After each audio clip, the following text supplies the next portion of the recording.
الحمد لله رب العالمين، والصلاة والسلام على محمد رسوله الأمين.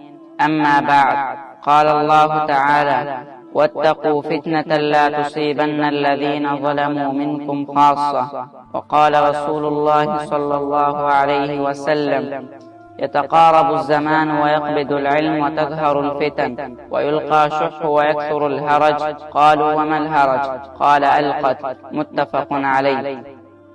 مسلمانانو ورونو، فتنې د هر قسمه فسادونو، تکلیفونو، الهي عذابونو سبب کیږي. که چېرته موږ او تاسو د الله تعالی څخه ویره او تقوا ونکړو، نو الله تعالی فرمایي: له هغې فتنې څخه ځان وساتئ چې تاوان یې یوازې ظالمانو ته نه، بلکې تاسو ته هم رسیږي.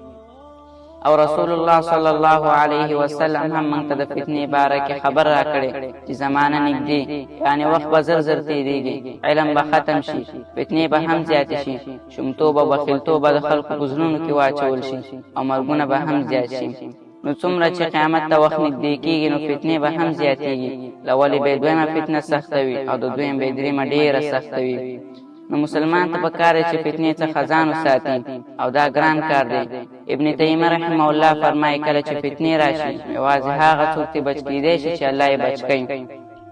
نو دا چې فتنې زیاتې دي او ځان بچ کول ته لازمي او واجب نه، نو غواړم چې پر روانو بیانو کې د فتنو قسمونه د نن سبا فتنې، مسلمان باید څه وکړي، څنګه د فتنو څخه ځان وساتي، او داسې نورې موضوعګانې. دا به انشاءالله پر روانو بیانو کې وي. الله رب العالمین دې موږ او تاسو ته په دې خبرو باندې عمل کولو توفیق راکړي. والسلام علیکم ورحمة الله وبرکاته.